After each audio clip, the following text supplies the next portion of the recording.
Good morning. We have a new piece of furniture to build today. If you're new here, my name is Rachel. My boyfriend and I just moved into a new apartment and we are in the process of setting it up and organizing it. And we have new furniture and I'm really excited about it. But before we put anything together, we need to go to Lowe's. I have not been to Lowe's or Home Depot in so long and I have a list. We need to get some plant stuff. We need to get some wood stain and I actually kind of want to get a paint because I think I want to paint this dresser. So I have a color in mind, but we'll see. We're just going to go and have a bit of a look today, but also pick up supplies, and then when we get back we can unbox the pieces of this new console table that we have, and then we can stain it, and then maybe tomorrow we can put it together. So I'm really looking forward to this. Hopefully it'll run smoothly and I can find everything I need, but let's head to Lowe's.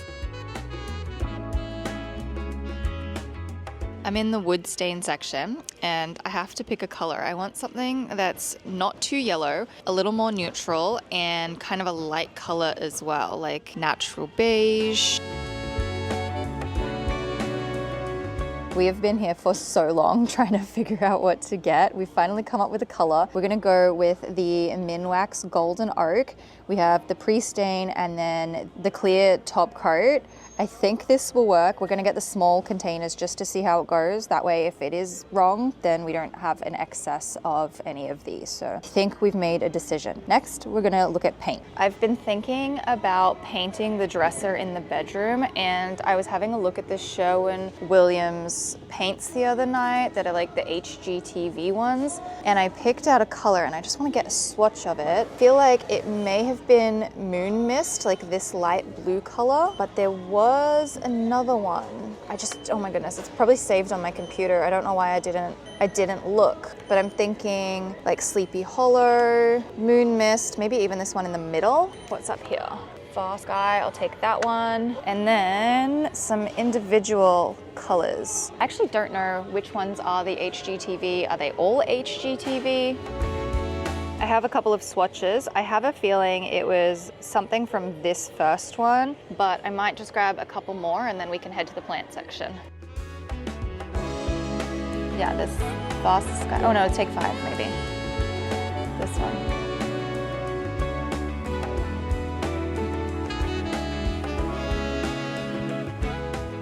We've just come outside for a second to have a look at the plants. We grabbed some soil. I can't remember half the stuff I wanted plant-wise. Like I want to repot some things, so that's why I have soil, but now I've forgotten. I should have written a list.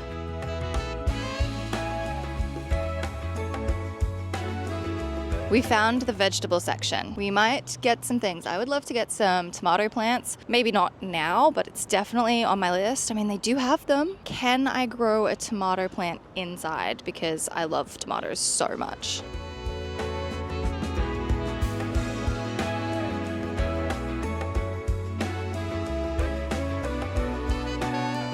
This is our new console table. I decided to get it in the unfinished wood so that I could stain it whatever color I wanted. And it's made from pine, so it's a very, very light wood. We spent ages in Lowe's trying to find pictures online of the different stains on pine to get an idea of what each one would look like. And I think we've made the right choice. I'm hoping we've made the right choice, but I'm gonna lay all these pieces out and then see what it is that we're working with. I started by unboxing all of the pieces and then decided to lay down some newspaper on the floor to create a bit of a workstation. I just really didn't want any of the stain or the products to leak through and damage the floors, and thankfully that didn't happen. So newspaper was the right choice. I am starting with the pre-stain, and one of the things about working with pine is that it is very porous, so it will just suck up all of the product and it will suck it up very, very quickly. The instructions say to brush on and then wipe off the excess. Sometimes there was a little excess that I did wipe off with an old t-shirt, but for the most part, the wood just absorbed it all, and so I essentially just used a brush and painted it all on. I also was concentrating on the pieces that I knew would be facing out. I didn't bother prepping or staining any of the pieces that would be hidden inside the console table when it was constructed. Also too, you want to make sure that you do prep your wood before you start the staining process. I didn't film that, but it's important to give the wood a light sand and make sure it's clean and remove any of the dust.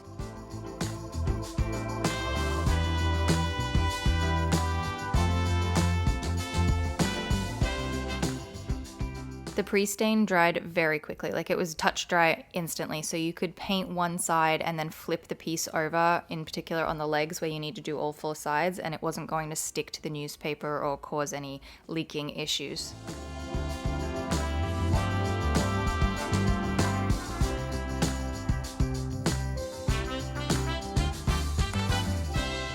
When working with pine, you absolutely need a pre-stain, otherwise it will end up really, really patchy. And this pre-stain only needs to be left for 5 to 15 minutes before you start staining. You also need to stain within 2 hours. So pre-stain and stain is a pretty quick back-to-back process. For the stain though, I was applying it with a brush and then almost immediately wiping it off with the old t-shirt because I didn't want it to sink in too much. I didn't want the color to be too dark, and you had to do it almost in little patches because of the way that the pine absorbs the stain. So very, very quick process, little bits at a time. Wipe on, wipe off, wipe on, wipe off was pretty much how I went about the entire process. And it's really interesting because it'll go on one color and then it will change in the next 5 minutes and it will change again in 10 minutes and in an hour and a day, and it goes through a range of different colors. So immediately I kind of hated it.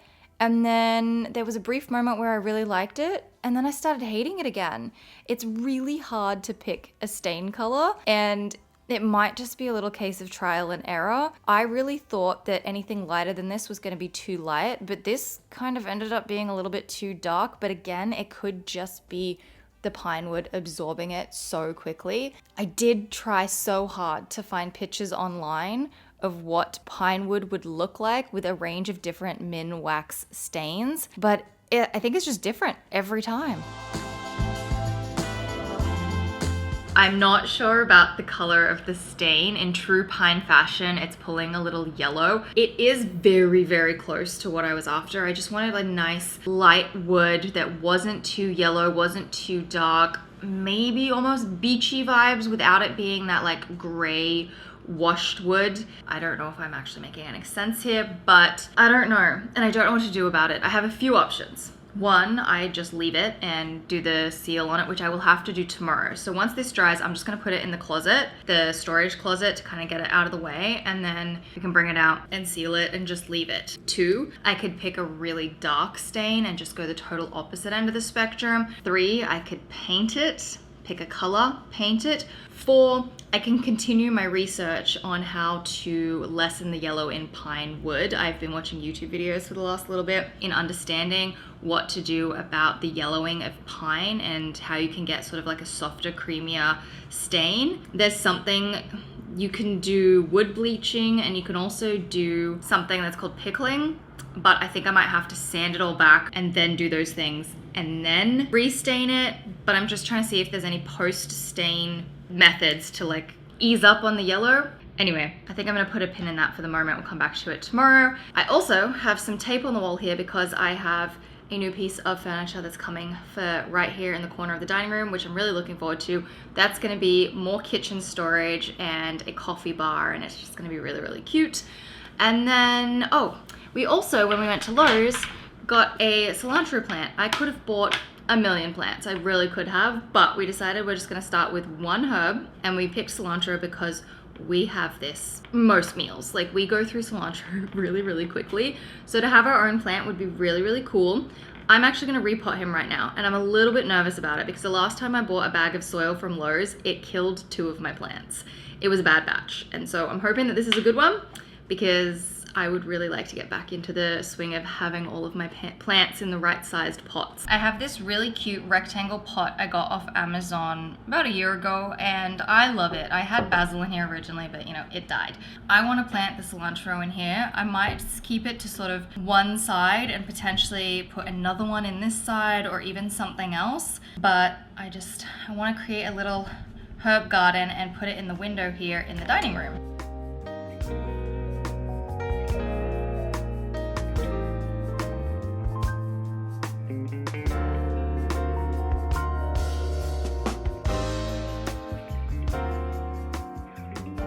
I also have this very sad snake plant. However, since moving into this apartment, it's actually grown twice as big. I think it's just because it's such great lighting in here, but it has been needed to be repot ever since I got it. It's kind of pathetic. So I'm gonna put it in this little pot, but it will probably outgrow it pretty quickly.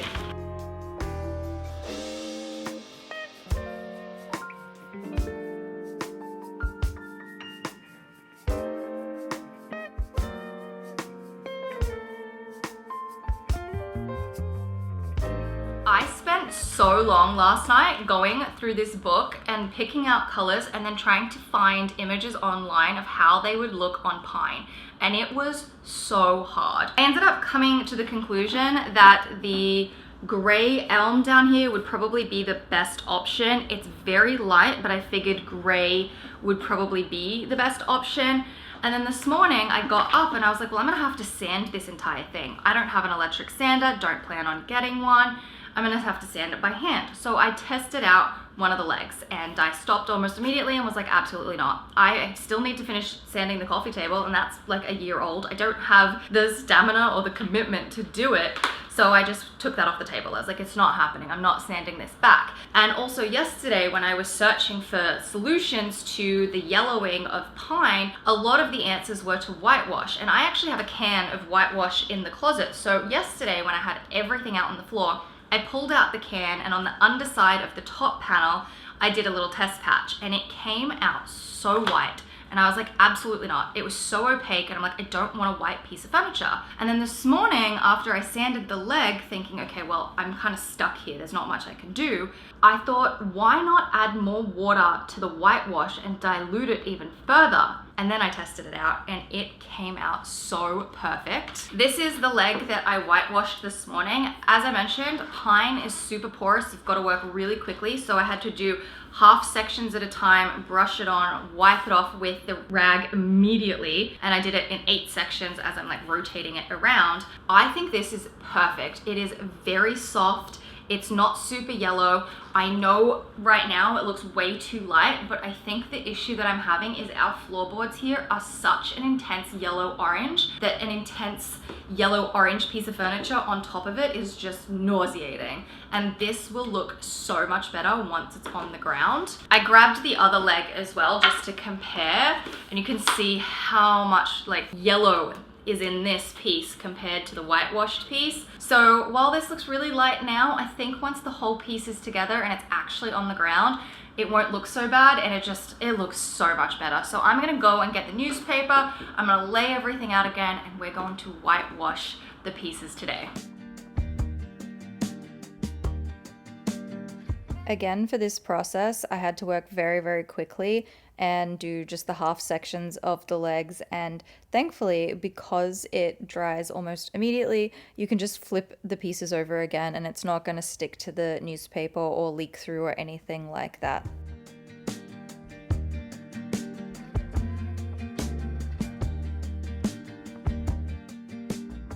This is the underside of the main top piece, and as you can see, I have stained a little edge around it because that will still be visible on the underside, but the very middle won't be visible. And over here in the bottom corner, you can see a small patch where it's just a little bit more white than the rest. That was where I tested the non-watered down whitewash, and that, in my opinion, was just too much.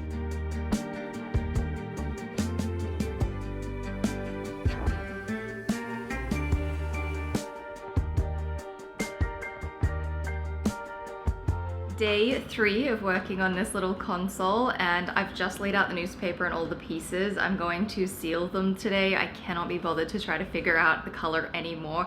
It'll do. It might be a little light for my liking, but I think in the end it'll look good like against the plain wall, and with all of the decor and everything that I plan to put on it, I think it will work. Also too, when working with stain and everything indoors, make sure you have good ventilation. I had this little fan and all the windows open. It was outrageously hot, but it did have great ventilation, so the apartment didn't smell for too long and I don't feel like I was inhaling all of these products. So we are now down to the last part of sealing the wood. So this is the polyacrylic. I am just using the paintbrush to apply this. You do a pretty thin coat and you don't need to wipe it off either.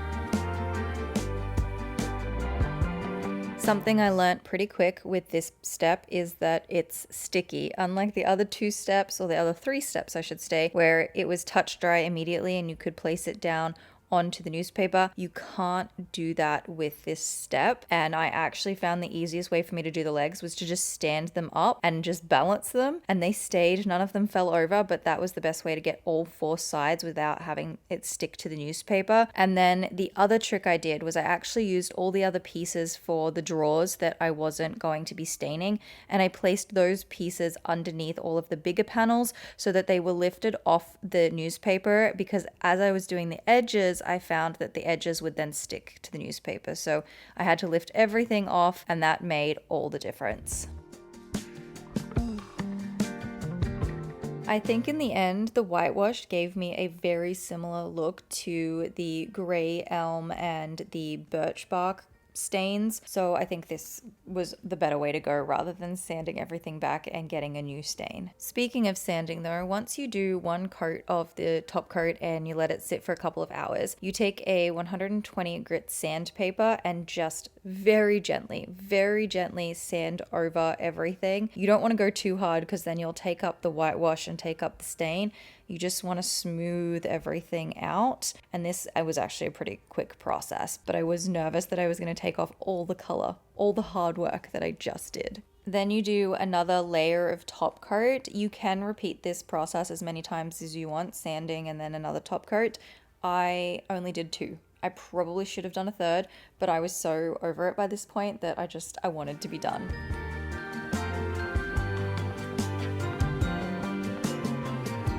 Good morning. Welcome to day 4 of this little project. I'm a little proud of myself because I've shown up every single day to work on this thing.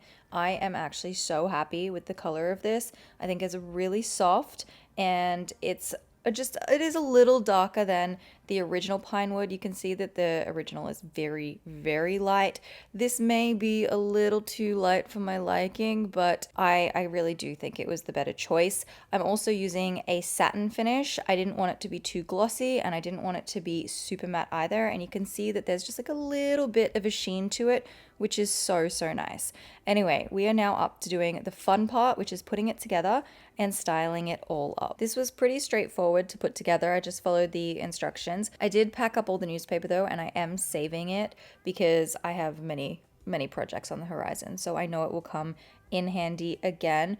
I'm using 2 tools, well actually 3 tools. I'm using a hammer, an electric drill, and a screwdriver, just because sometimes the drill couldn't quite get into the spaces that I needed, and so then I would just use a hand screwdriver. But it didn't take me too long. I'm just very impatient. I'm not going to put the whole thing together before moving it into place. I just wanted to see what it looked like, and then I went back and I built the drawers. They're very small drawers, but you know, any bit of storage is very, very helpful.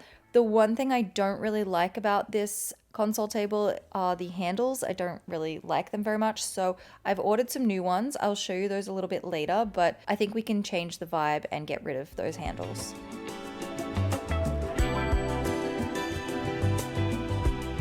On to the fun part, which is styling it up. I have this gorgeous lamp that I got from Wayfair. I absolutely love it. I have my new little green frame, a little key bowl that we've been using. Honestly, I think we'll get a bigger key bowl eventually. And I just started pulling bits of home decor from around my apartment. In hindsight, watching this back, I think I really like the fern, but I got rid of the fern and I ended up bringing out some flowers that I had in the bedroom. If you watched my last video, the cleaning video, I do almost an apartment tour. You see like a lot of the apartment, and I styled up the dresser in the bedroom and I had these flowers. They're very autumny, and I'm thinking that's going to be the color palette for my autumn decorating. But for right now, it's definitely not the right vibe. I think the fern just made it more fresh and more summery, and maybe I should swap them back because I put the fern in the bedroom. I don't know, but it's going to take some time. Like, these things are always a work in progress. They're going to take time. I also flipped the basket at the bottom with the boxes eventually.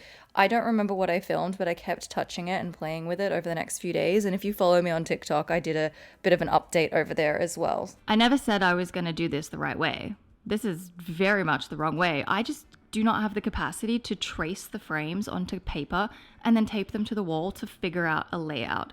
If I'm going to do a gallery wall, it is going to be done on the fly. Like, I'm going to wing it. I am going to stick things just wherever I can stick them, and I will probably change it with time, and I want it to be like a collection rather than like a curated thing. So a very large chunk of painter's tape in each one of my frames, and I think it works because this way I can actually see all the coloring of the different frames working together, and I do think these 5 frames slash mirror work very well together.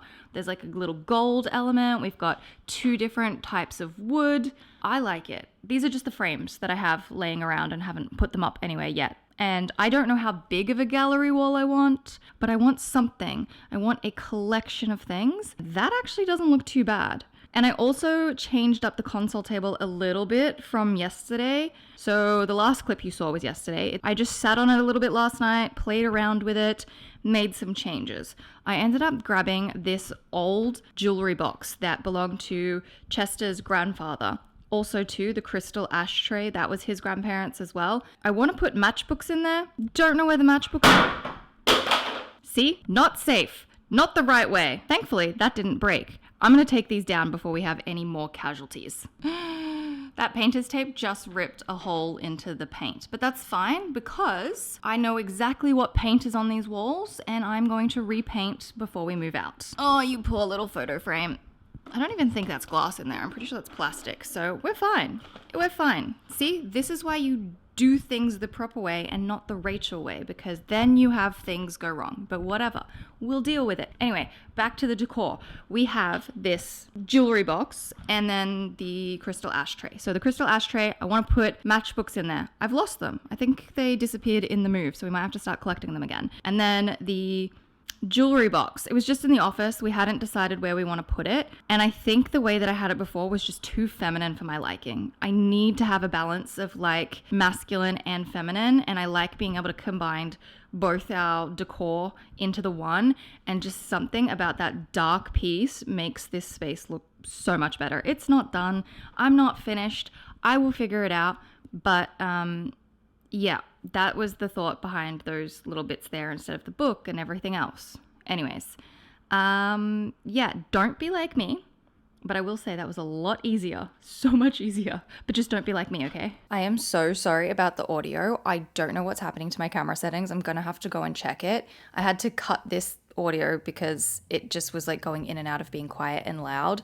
But I knew I shouldn't have watered my plant when I potted it. Cilantro doesn't like humidity. It doesn't like too much water. And DC's a swamp. It is so humid. I asked Google the other day what the humidity was and it said 93%. Like, this place is crazy. Anyway, I have a little caterpillar. I don't know where he came from, but I did take him outside. I like saved him and I took him outside. I don't know if he's a good caterpillar or a bad caterpillar, but I saved him and I took him outside. I don't know if these are going to survive. If anyone has any suggestions, recommendations, yeah, I don't know. I'm just going to not water it for a while and hopefully it'll perk back up. I also forgot too that there's these little pieces of dowel to hammer into the back of the drawers and it stops them from falling out, which at first I was like, oh, I don't need those.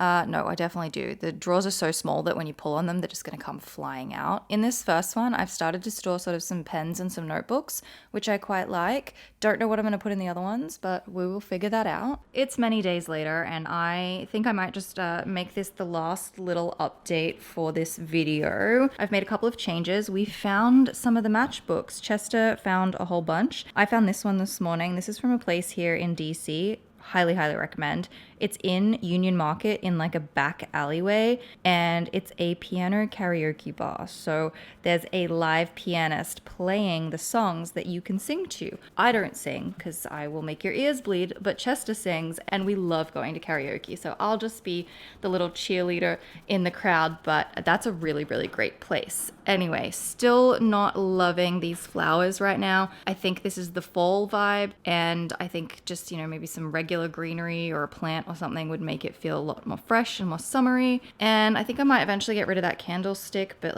whatever. I'm using what I can. And our teeny tiny little key bowl that when Chester gets home from work and brings his keys home, it definitely overflows, but it works for now. You can see that I am missing a little knob here in the middle section. Let me pull this open from underneath. I bought some new knobs. So I got these off Amazon. They are ceramic, decorative. It's a very deep dark green and I don't really like it. I think it's just too too floral, not really the vibe. Also too, the screws that it came with actually don't fit in this piece of furniture. So I think I'm going to return those and keep hunting for something else. And then down here, I have all the picture frames. Honestly, I think it was a fluke. I really think the original placement was just the best placement. So I will probably put them up at some point. And then over here, I've got my storage box basket situation, which I really, really love. So in the top one, I actually turned it into the cable storage. I will never have neat organization, but if I can hide things away, that's my type of organization. So those are my cables, and then underneath here is a lot of camera equipment and just other